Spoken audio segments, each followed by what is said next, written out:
Advantage Athletic Therapy, personalized rehabilitation programs with a whole body approach. Enjoy the podcast.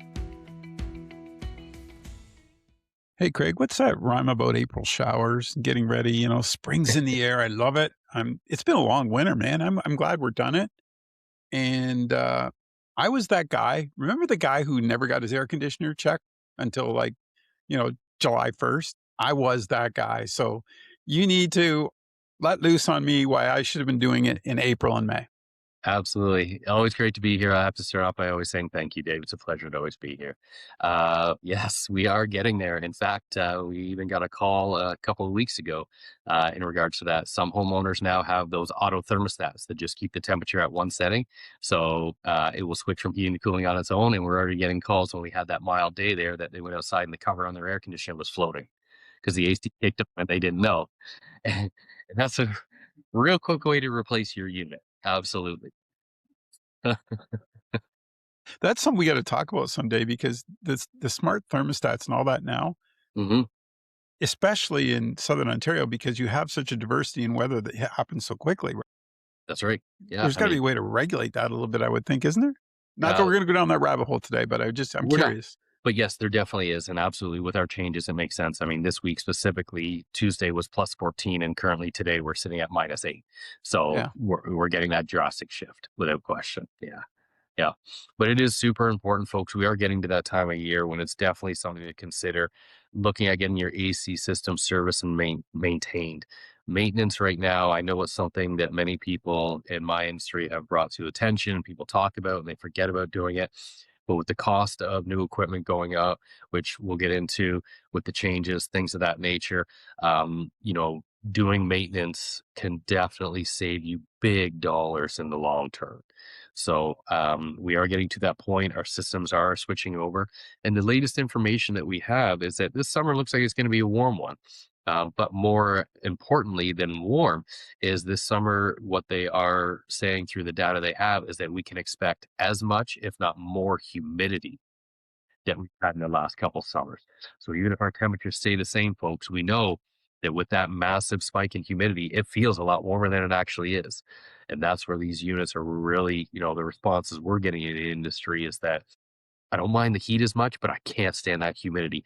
And that's where these ACs are so effective. Heat pumps as well, too, working as an air conditioner are so effective to dehumidify the home. And you want to be, with the maintenance plan too, just sort of an observation is, if your air conditioner is not running efficient, the amount of electricity you're burning, right? Like I think people sort of get, I just want to be cool right now. And then they see their hydro bill and they're calling you again, right? Absolutely. Statistically speaking, air conditioners are the largest electrical draw in the home. With new appliances today being Energy Star certified, don't get me wrong, all these ACs are Energy Star as well too, but the draw difference is much different as far as consistently. You look at a washer or dryer or something like that, it's going to draw what it needs. And once it achieves its heating level, then it just draws what it needs to maintain that level. Whereas an air conditioner, when it's on, certain models will vary, but the majority of models out there, when they're on, and it's They're pulled, going.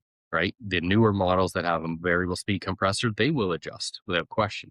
But still, statistically today, the majority of equipment that's out there, when it's on, it's on. And, just remember, folks, for the most effective way is close your windows and doors, make sure that they're closed for the season and set your temperature to where you want it and set it and forget it. Air Yeah. conditioners, we went over this last summer, just as a reminder, air conditioners can get your house as cold as you want it to do. But statistically speaking, from a manufacturing side, the only job they need to do by government requirements is lower the home 10 degrees below the outdoor ambient temperature. And that, when it comes off the manufacturing line and it says, yep, we've achieved that, that's all they're required to do. We know with windows, doors, insulation, they can get the house much cooler than that. But that's by turning it on, setting it early, and leaving it for the system. Turning it on and off, on and off, on and off is harder on the equipment. Adjust the temperature in the home more, which means the equipment has to work harder, which does nothing short of just increasing your hydro. Quick Right? question too. If you didn't maintain your air conditioner properly and it just blows up, like, can you give me a price range between low end and high end to replace? Because it's got to be it can't be cheap anymore. It depends, I guess, on the model and the Mhm. setup, but is there a rough estimate? Because just to remind people how important that maintenance is. Like, it's Well, let's, you don't wanna spend 10 grand. absolutely. And that's so let's start with to answer that question. I'm going to reference the smallest unit out there, which is a 1.5 ton. That is the smallest, most common residentially sold unit. And you're starting right around $5,000 now, Boy. and then it's going up from there. And that also depends on that price could go up based on your install. We talked about this last year. There is a change in refrigerant. Our government has now shifted and we're using a new refrigerant called A2L. This Yeah. A2L refrigerant is moderately flammable. With the installation of new air conditioners now, for the first time in our economic history of our country, we now are required to install additional safety switches and airflow sensors as well too. So now that's more product, more material to do the install, and more manpower. And that is to do it legally correct and by code. Don't forget, folks out there, we talked about this on another show too. There's always going to be guys that are out there that are cheaper, and I get that. But understanding that if you don't have a qualified installer do your equipment with the proper licenses and insurance, heaven forbid if anything ever does happen a year from now or 10 years from now, your home insurance has the right to void your insurance claim because it Yeah. wasn't done properly by a licensed and insured HVAC professional. And that's the biggest thing that is going around behind the scenes that myself and many other contractors feel that should have been brought to the forefront by the government to make sure that all homeowners are aware. Just like on our last podcast, we talked about the new carbon monoxide law. Every house has to have one on Yeah. every floor and one adjacent to the bedroom. I saw ads about that in December. I haven't seen a single one since. And that became legal code as of January 1st this year. So not only is it about your comfort and about protecting your equipment, it's about protecting your home and the insurance that you've been paying years for and not making sure there's no leg for somebody to stand on to deny a claim. And heaven forbid that something happens. You said to set it and forget it, and I remember years ago, just older people that I knew, they would turn on their air conditioner, get it cold, and then turn it off. Like, the wear and tear on that unit, right?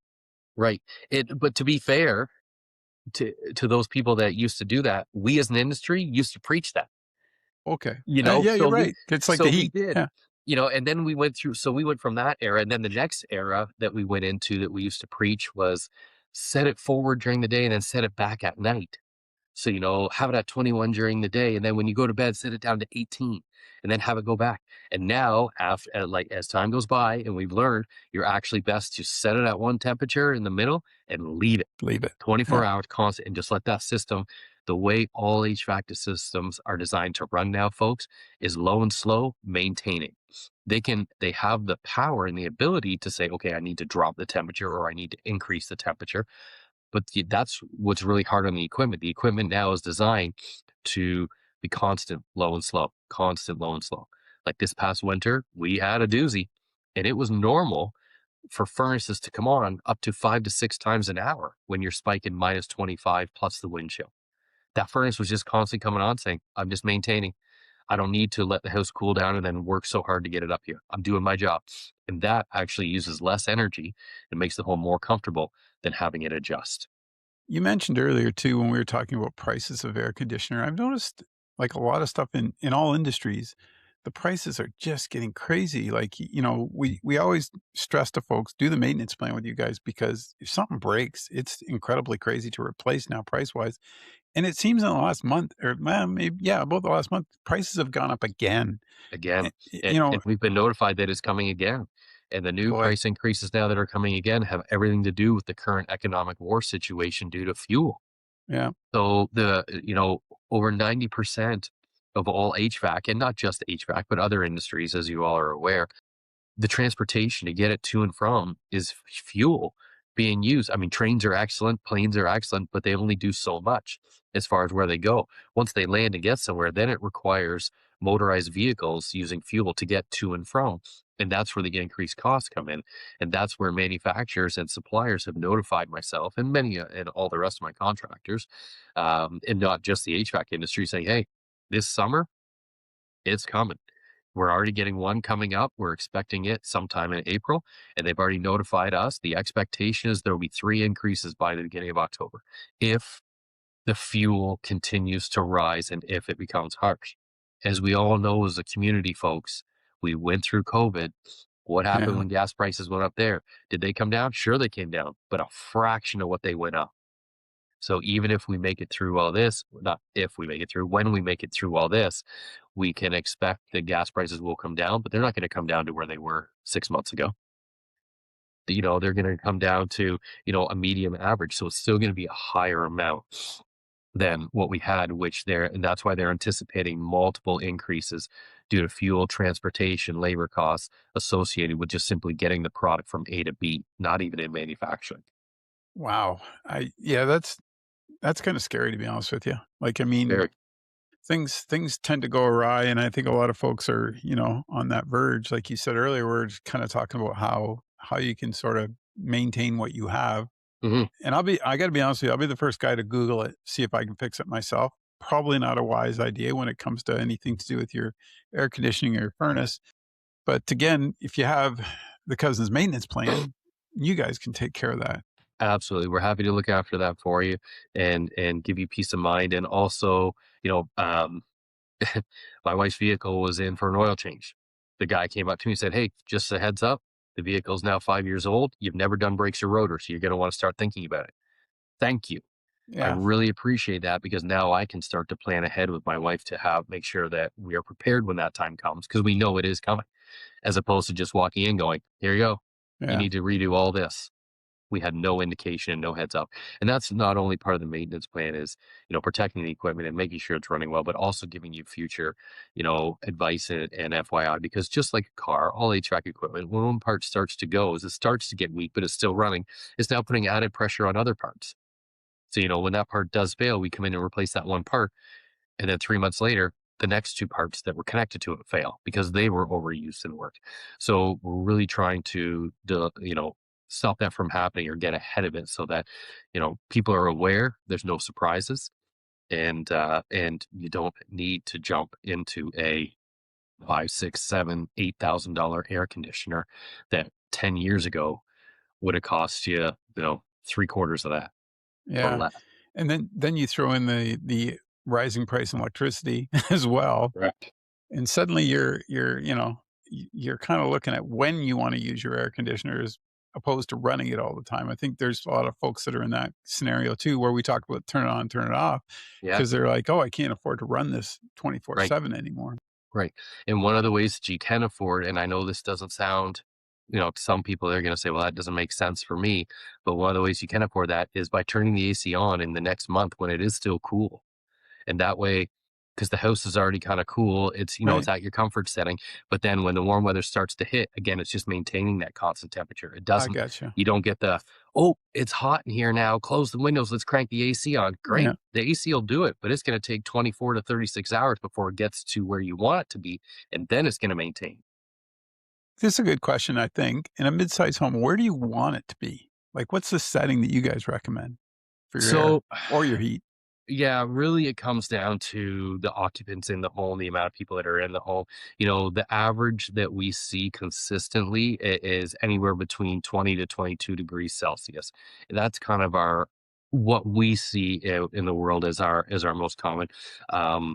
Some homes, some people like it that maybe aren't as active, or have some mobility issues. They like it a little warmer because they feel the cool better, a little more.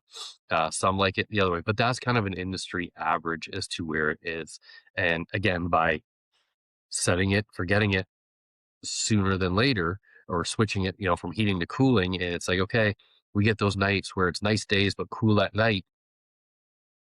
That's when you want to start to get in the mindset, okay, when do I turn the AC on? Because I don't want to come home after work and it's like, oh, we left the windows open and we had a hot day and now that AC needs to catch up because it's just it'll do it.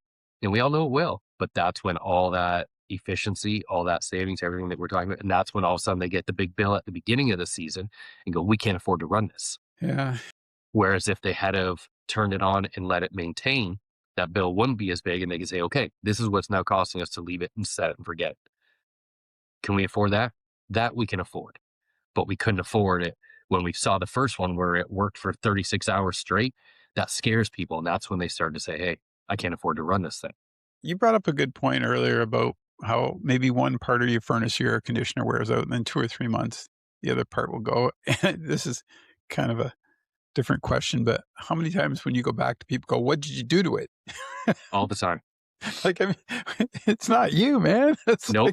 like Nope. And that's why I'm very proud of my team. We've got a really good team here that, we try our best to make sure that when we're there and we replace that part, we say, hey, these are the parts that are attached to it. Are you interested in knowing if that is something that you'd like to do at the same time? Because there, without question, is wear and tear on them, but they're working right now. And then that way, some customers say, yes, let's go ahead and let's be proactive. And some are like, nope, it's not in the budget right now, but I appreciate you making me aware. And it's and they it's almost like, think you're trying to upsell them, but you're not. You're trying to absolutely. save them money. Yeah. That's the Well, part that gets me, right? exactly that. Again, I'm going back to the analogy of the gentleman this week that came out to me about my wife's vehicle. He's like, we could do just the pads, but the rotor's 5 years old. So he gave me that option, right? He put it back to me and said, when you do it, that is a viable option. But I know after 5 years, It's time. it's time to do both. Like, why would you do one without the other? Yeah. Right. And it's the same thing when it comes to this stuff, folks, is just protect yourself. The biggest thing that we are trying as a company to make sure that homeowners are aware of is mitigating the surprise issues and the surprise bills. If I know, Dave, you've got an issue with your air conditioner, I can get it running. It's working here. But if I tell you that now, then you and your wife know, okay, this is something in the back of my mind. Yeah. Then I'm not going to be surprised about when it comes, that there is an issue, and we will decide what is best for us. Whether do we just let it run and we'll deal with it when it goes, but at least ahead of time to decide what is best. The other part too, this is one more thing I'd bug you about is I never know what questions to ask. Do you understand? Yes. Like it's that you're the expert, I'm not. Right. So I think by sharing that information, saying this is wore out, these are probably next, I wouldn't know that, and I think a lot of everyday people, that's part of it. If somebody comes in and just fixes it and leaves, you're happy, but then 2 months later, something breaks down again and you're like, they didn't fix it right, right? You see it all the time. So I think that's probably trying to educate yourself on what is the piece of equipment you have. I know, folks, you don't want to sit around and read about HVAC and air, but know the model, right? Know what you're getting. And this is, I'm going to throw something real simple out there for people to ask. If you're having a maintenance done by my team or any other company out there, ask them, what is your temperature differential? And all that is Okay. the air. What they're measuring is the air that's coming into the furnace that it's sucking out of the house in the return. What temperature is that air? Then the air that's getting blown into the house that's gone through the air conditioning coil. What is that temperature? And what is the difference between the two? Because if they come back and say, oh, your temperature differential is 14 degrees, so the air it's blowing out is 14 degrees colder than the air that's going in, that's not enough, folks. Okay. They might tell you that's enough, Yeah. but we as an industry, we expect somewhere between 18 to 20, even more, kind of like when it's heating. Now, when it's heating is even in a larger gap. But that's a simple question that lets whoever's in your home know that you know a little bit about that, and it's a simple and safe question for you to find out, is your system working properly? See, and I wouldn't have known that number. You said 14. I'm like, oh, that must be good, right? Like that's the naivety behind it, right? Exactly. But saying 18 to 20 on either spectrum, or is that just on air? Just on air conditioner. Okay. On a gas furnace, we want 40 degrees or more. Yeah. Now, wow. Forgive me, there is a few brands out there that say it's okay to do 30. Okay. Because each manufacturer does have brand specific numbers based on their testing. But my guys, when they go out and they look at the temperature difference when heating, we're looking for somewhere around the 40-degree mark. When we're looking at air conditioning, we're looking at somewhere around the 20-degree mark. Drop a couple 18 degrees. Okay. That's okay. We're not saying that's bad. That could be an airflow restriction problem. Could also be the size of the coil. The guy that did the last air conditioner might have put a smaller coil in because maybe he had no choice, based on, we have a lot of crawl spaces and tight areas here. But if we get 25 degrees, all right, that's excellent for cooling. We're getting a really good temperature rise, and that tells us that the refrigerant that's flowing from the outdoor unit to the indoor is moving properly and it's cooling that coil properly. Gotcha. Right? If you get a 40-degree temperature drop, so you're like, wow, that's like ice cold. Now you know you got a problem because that's way too much. Yeah. right? So usually that means the system's either overcharged or you got a leak somewhere. And it's what you don't realize when you open the door up, go, oh my gosh, the coil's actually half frozen solid like a block of ice already. Yeah. So it's all about these numbers, folks. But that is just real simple. Real simple. When you're getting a maintenance done, if the guy talks to you about a part that needs to be done, the before and after part, absolutely important. But if a guy just comes and does a maintenance and says, yep, here's all the information for you, which, to be fair, a lot of people look at that information and go, I don't understand this, like exactly what it is. But a simple, safe question to ask is, what is my temperature differential? Hear that, folks? Craig's telling you. There you go. Make sure you ask. Real simple. And just say, and you want somewhere when you're cooling 18 to 22 degrees, you're where you want to be, folks. Anywhere in between there as an average. I think Yeah. you're going to see more people learn it because the cost is getting crazy. You know what I mean? It's Absolutely. becoming a priority. You need to understand what you're doing for your heat and your air conditioning, your heat in the winter, because it's your dollars, man. Like, you got to save them where you can. Absolutely. And again, when you look at what we're paying a month on set, my maintenance plan, if you're on my plan for the whole year, statistically, you're spending $20 more than what you pay for your cell phone a month. The average cell phone bill in Canada is $100 a month. Jeepers. My plan is $10 a month, so it's $120 a year. And you would have full knowledge protection of all that, and that pays for your maintenance. So we just call you in the spring and be like, hi, those $10 a month you've been paying for? Time to book your maintenance.